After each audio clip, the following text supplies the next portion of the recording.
안녕하세요, 픽스호입니다. 오늘은 비교적 진행이 느린 편이지만 조기에 확인하는 것이 중요한 갑상선암에 대해 자세히 알아보려고 해요. 많은 분들이 갑상선암은 무조건 빨리 커지고 위험한 암이라고 생각하기도 하고 반대로 너무 흔해서 가볍게 보는 경우도 있는데요. 실제로는 종류에 따라 차이가 크고 무엇보다 초기에 특별한 증상이 없는 경우가 많아서 목에 생긴 변화를 놓치지 않는 것이 중요해요. 갑상선암은 조기에 확인하면 치료 성적이 좋은 편이지만 방치하면 주변 림프절이나 다른 부위로 퍼질 수 있기 때문에 기본적인 신호를 알아두는 것이 도움이 돼요. 먼저 갑상선암 초기 증상부터 볼게요. 가장 먼저 많이 이야기되는 것은 목 앞쪽에 만져지는 혹, 즉 결절이에요. 갑상선암이 있을 때 목 앞부분에 덩어리가 만져질 수 있고 어떤 경우에는 비교적 빨리 커지는 것처럼 느껴질 수 있어요. 다만 여기서 중요한 점은 목에 만져지는 결절이 있다고 해서 모두 암은 아니라는 거예요. 실제로 갑상선 결절은 양성인 경우도 많아서 혹이 만져진다고 바로 암으로 단정하기보다 검사를 통해 확인하는 것이 중요해요. 또 목소리 변화도 중요한 신호예요. 갑상선 부위의 종양이 성대 신경 쪽에 영향을 주면 쉰 목소리가 지속되거나 평소와 다른 목소리 변화가 나타날 수 있어요. 감기처럼 잠깐 쉬는 정도가 아니라 오래 이어지는 쉰 목소리라면 그냥 넘기지 않는 것이 좋아요. 특히 목에 혹이 만져지면서 목소리까지 달라졌다면 더 주의해서 봐야 해요. 삼키기 불편한 느낌도 나타날 수 있어요. 종양이 커지면 음식이나 침을 삼킬 때 걸리는 느낌이 들 수 있고 목 안쪽이 눌리는 답답함처럼 느껴질 수도 있어요. 어떤 경우에는 숨쉬기가 불편하거나 기도가 눌리는 듯한 답답함이 나타날 수도 있어요. 물론 이런 증상이 있다고 모두 갑상선암은 아니지만 목에 혹과 함께 나타난다면 확인이 필요해요. 경부 림프절 비대도 같이 볼 수 있어요. 갑상선암은 목 주변 림프절로 먼저 퍼지는 경우가 상대적으로 흔해서 목 옆에 덩어리가 만져지거나 림프절이 커진 것처럼 느껴질 수 있어요. 그래서 갑상선 자체 결절뿐 아니라 목 주변 림프절 상태도 같이 보는 것이 중요해요.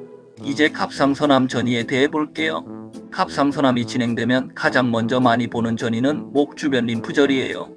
그래서 갑상선 결절을 볼 때도 갑상선만 보는 것이 아니라 경부 림프절 상태를 같이 확인하게 돼요. 이후 암의 종류와 진행 정도에 따라 폐나 뼈 같은 부위로 퍼질 수 있어요. 폐로 전이되면 기침이나 숨찬 느낌이 생길 수 있고 뼈 전이가 생기면 통증이 나타날 수 있어요. 뇌 전이는 상대적으로 드문 편이지만 생기면 신경학적 증상이 나타날 수 있어요.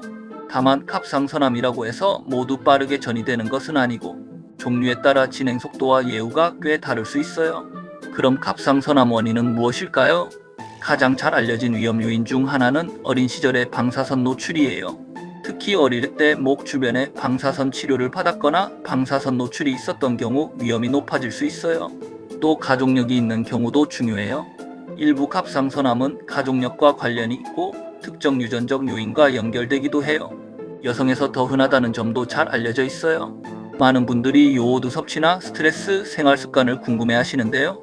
이런 요소들은 관련 가능성이 이야기되더라도 모든 갑상선암을 직접 설명할 수 있는 핵심 원인으로 단정하기는 어려워요. 그래서 너무 막연하게 불안해하기보다 이미 알려진 위험 요인인 방사선 노출과 가족력, 그리고 현재 목 결절이 있는지 여부를 더 중요하게 보는 것이 현실적이에요. 그럼 갑상선암은 어떻게 예방하느냐는 질문도 많이 하세요. 사실 갑상선암은 생활습관만으로 완전히 예방한다고 말하기는 어려워요. 그래서 이 주제에서는 예방보다 더 중요한 것이 바로 조기 확인이에요. 목 앞쪽에 혹이 만져지거나 쉰 목소리가 계속되거나 삼키기 불편하거나 목 주변 림프절이 커진 느낌이 들면 초음파 등 검사를 통해 확인하는 것이 더 중요해요. 특히 위험 요인이 있거나 가족력이 있으면 더 민감하게 보는 것이 좋아요. 검사는 어떻게 하게 될까요? 우선 갑상선 초음파로 결절의 크기와 모양, 경계, 석회화 여부, 림프절 상태 등을 확인하게 돼요. 필요하면 가는 바늘로 세포를 확인하는 세치무빙 검사를 하게 되고 이를 통해 양성인지 악성 가능성이 있는지 판단하게 돼요. 증목에 혹이 만져질 때 가장 중요한 것은 괜히 겁먹는 것도 아니고 반대로 그냥 두는 것도 아니라 정확한 평가를 받는 것이에요. 정리해 볼게요. 갑상선암은 초기에는 증상이 거의 없는 경우가 많아요. 하지만 목에 혹이 만져지거나 쉰 목소리가 오래가거나 침이나 음식을 삼키기 어렵거나 숨쉬기 답답하거나 목 주변 림프절이 커지는 느낌이 있다면 확인이 필요해요. 원인으로는 어린 시절 방사선 노출과 가족력이 중요하게 알려져 있고 전이는 목 림프절에서 먼저 보이는 경우가 많아요. 핵심은 예방만 강조하기보다 목의 변화를 놓치지 않고 의심 신호가 있으면 초음파와 필요한 검사를 통해 조기에 확인하는 거예요. 오늘 영상이 도움이 되셨다면 다음 건강 콘텐츠도 기대해주세요. 더 많은 건강식단 정보는 초록창에서 픽스호 검색해보세요. 건강이 최고다. 지금까지 픽스호였습니다.